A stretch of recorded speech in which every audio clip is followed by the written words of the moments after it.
Mothers corner. അപ്പൊ ഇന്നത്തെ വീഡിയോക്കകത്ത് ഞാൻ ചെയ്യാൻ പോകുന്നതെന്ന് പറഞ്ഞു കഴിഞ്ഞാൽ ബേബി കെയറിനെ കുറിച്ച് ഒരു വീഡിയോ ആണ്.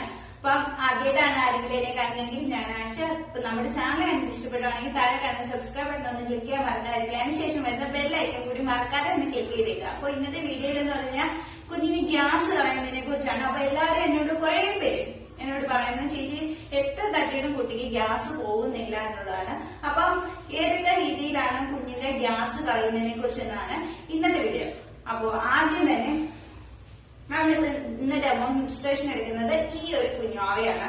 അപ്പോ ഇതിന്റെ എങ്ങനെയൊക്കെയാണ് ഞാൻ ഇതിന് ഗ്യാസ് കളയുന്നതിന്റെ ഒരു രീതി എങ്ങനെയാണെന്ന് കാണിച്ചു തരാം. അപ്പൊ നമ്മളെല്ലാവരും കോമൺ ആയിട്ട് കണ്ടിട്ടുള്ള ഒരു ഗ്യാസ് കളയുന്ന ഒരു രീതി എന്ന് പറയുന്നത് കുഞ്ഞിന് നമ്മുടെ തോളയിലിട്ട് ഇങ്ങനെ കിടത്തിയിട്ട് തട്ടുക എന്നാണ്. അപ്പൊ അത് തന്നെ നമ്മള് തെറ്റായിട്ടാണ് ചെയ്യുന്നതെങ്കിൽ ഒരിക്കലും കുഞ്ഞിന്റെ ഗ്യാസ് പോകില്ല. അപ്പൊ നമ്മുടെ കുട്ടീനെ ഇങ്ങനെ ഇട്ടിട്ട് നമ്മുടെ ഇങ്ങനെ വെച്ചിട്ട് കുട്ടിയെ ഇങ്ങനെ തട്ടിക്കളയുകയാണെങ്കിൽ ഒരിക്കലും ഗ്യാസ് പോകത്തില്ല. നമ്മൾ കുഞ്ഞിന് ഗ്യാസ് കളയുമ്പോഴത്തേക്ക് എപ്പോഴും കുട്ടിയുടെ തല ഇങ്ങനെ ചരിച്ച ശേഷം കുട്ടീനെ ഇങ്ങനല്ല നമ്മൾ കിടത്തിയിട്ട് കുഞ്ഞിന്റെ വയറ് ഭാഗം നമ്മുടെ ഈ തോളിൽ വരുന്ന രീതിയിൽ വെച്ചതിന് ശേഷം കുഞ്ഞിനെ ഇങ്ങനെ വേണം കിടത്തിയിട്ട് താഴെ ഇങ്ങനെ തട്ടി കൊടുക്കുക. ഇങ്ങനെ ചെറുതായിട്ട് ഇങ്ങനെ തട്ടി കൊടുക്കുക, ഇങ്ങനെ തടയി കൊടുക്കുക. അപ്പോഴത്തേക്ക് കുട്ടിയുടെ വയറ് ആവശ്യത്തിന് മാത്രം അമർന്നുകൊണ്ട് കുഞ്ഞിന്റെ ഉള്ളിലുള്ള ഗ്യാസ് വെളിയിലേക്ക് പോകും. ഇനി അടുത്ത രണ്ടാമത്തെ മെത്തേഡാണ്. രണ്ടാമത്തെ മെത്തേഡ് എന്ന് പറയുമ്പോഴത്തേക്ക് കുഞ്ഞിനെ നമ്മുടെ കയ്യിൽ ഇങ്ങനെ കിടത്തിയതിനു ശേഷം കയ്യിൽ ഇങ്ങനെ ചരിച്ച് കിടത്തിയതിനു ശേഷം കുഞ്ഞിന്റെ ഇവിടെ ഇങ്ങനെ തട്ടിക്കൊടുക്കാവുന്നതാണ്. അങ്ങനെ കുഞ്ഞിന് ഗ്യാസ് പോകും. അപ്പോഴും നമ്മൾ നോക്കേണ്ട ഒരു കാര്യം എന്ന് പറഞ്ഞാൽ കുഞ്ഞിന്റെ വയറ്റത്തായിരിക്കണം നമ്മളിങ്ങനെ കയ്യില് ഈ ഭാഗം നമ്മുടെ കുഞ്ഞിന്റെ വയറിൽ ഇങ്ങനെ വെച്ചിട്ട് വേണം കുഞ്ഞിന്റെ കയ്യില് ഇങ്ങനെ ഒരു തലയിൽ ഇങ്ങനെ സപ്പോർട്ട് കൊടുത്ത ശേഷം തട്ടി കൊടുക്കുക.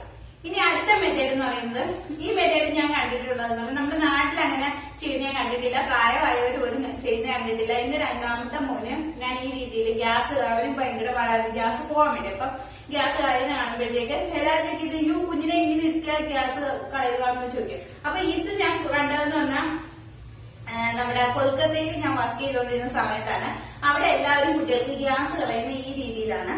അതെങ്ങനെയാന്ന് വെച്ച് കഴിഞ്ഞാൽ കുഞ്ഞിനെ നമ്മള് പാല് കൊടുത്ത ശേഷം കുഞ്ഞിനെ എടുത്തതിന് ശേഷം കുഞ്ഞിനെ നമ്മുടെ മടിയിലായിട്ട് ഇങ്ങനെ ഇരുത്തുക. ഇങ്ങനെ ഇരുത്തിയ ശേഷം കുഞ്ഞിന്റെ ഈ ഭാഗം ഉണ്ടല്ലോ, ഈ ഭാഗം നമ്മുടെ ഈ കൈയുടെ ഈ ഭാഗത്തായിട്ട് വെക്കുക. വെച്ച് കുഞ്ഞിന്റെ കഴുത്തിലല്ല കേട്ടോ, കുഞ്ഞിന്റെ ഈ താടി ഭാഗത്തായിട്ടും ഇങ്ങനെ പിടിക്കുക. ഇങ്ങനെ പിടിച്ചിരുത്തിയ ശേഷം കുഞ്ഞിന് തട്ടി കൊടുക്കുക. നന്നായിട്ട് വളരെ കുറഞ്ഞ സമയം കൊണ്ട് തന്നെ നന്നായിട്ട് ഗ്യാസ് പോവുകയും ചെയ്യും. കുഞ്ഞ് കവിട്ടുകയോ ഒന്നും അങ്ങനെയുള്ള ഒരു പ്രശ്നവും ഉണ്ടാകത്തില്ല. നന്നായിട്ട് പെട്ടെന്ന് ഗ്യാസ് പോകും. എത്ര ഗ്യാസ് പോകാത്ത കുട്ടിക്കും ഗ്യാസ് പോകും. പിന്നെ ഇനി അടുത്ത ഒരു മെത്തേഡ് എന്ന് പറയുന്നത് കുഞ്ഞിനെ കാലിൽ കിടത്തിക്കൊണ്ട് ഗ്യാസ് കളയുന്നതാണ്. അതെന്ന് പറയുമ്പോൾ കുഞ്ഞിന്റെ കൈ ഇങ്ങനെ വെക്കുക. കൈ വെച്ച ശേഷം നമ്മുടെ കുഞ്ഞിന്റെ കഴുത്ത് എപ്പോഴും കുഞ്ഞിന്റെ കഴുത്ത് ഒരു സൈഡിലേക്ക് വെച്ചതിന് ശേഷം തട്ടിക്കളയാനാണ് നല്ലത്. കാരണം കുഞ്ഞ് നേരെ ആവുമ്പോഴത്തേക്ക് ചിലപ്പോൾ കുഞ്ഞിന് ശ്വാസം എടുക്കാനുള്ള ബുദ്ധിമുട്ടോ അങ്ങനെ എന്തെങ്കിലും ഒരു ബുദ്ധിമുട്ട് തോന്നിയാൽ നമുക്ക് അറിയാൻ പറ്റില്ല അല്ലെ. അപ്പൊ കുഞ്ഞിന് ജസ്റ്റ് ഒന്ന് ചരിച്ച് ഒരു സൈഡിലോട്ട് കിടത്തിയിട്ട് കൊടുക്കുന്നതാണ് നമ്മൾ ഗ്യാസ് കളയാനാണ് നല്ലത്. അങ്ങനെ കിടത്തിയ ശേഷം കാലില് നമ്മുടെ ഈ കാലിന്റെ ഈ ഭാഗത്ത് കുഞ്ഞിന്റെ വയറ് വരത്തക്ക രീതിയിൽ ഇങ്ങനെ വെച്ച ശേഷം തട്ടിക്കൊടുക്കുക.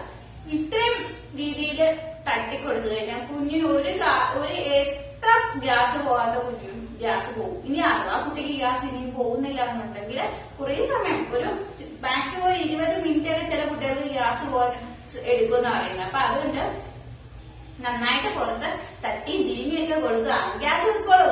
ഒരു പ്രാവശ്യം ഗ്യാസ് പോയെന്നും പറഞ്ഞ് ഒന്നുകൂടെ ഒന്ന് ജസ്റ്റ് ഒന്ന് തട്ടിയൊക്കെ കൊടുത്തു നോക്കുക. നന്നായിട്ട് ഗ്യാസ് പോയി ഉറപ്പിച്ചതിന് ശേഷം മാത്രം കുട്ടിയെ കിടത്തുക. അപ്പൊ ഈ വീഡിയോ എല്ലാവർക്കും ഉപകാരപ്പെട്ടു എന്ന് കരുതുന്നു. ഉപകാരപ്പെട്ടെങ്കിൽ അറിയാലോ, ലൈക്ക് ചെയ്യുക, ഷെയർ ചെയ്യുക, അതുപോലെ തന്നെ സബ്സ്ക്രൈബ് ചെയ്യുന്ന കാര്യം മറക്കാതിരിക്കുക. അടുത്ത വീഡിയോയിൽ നമുക്ക് വീണ്ടും കാണാതിരിക്കും. ബൈ.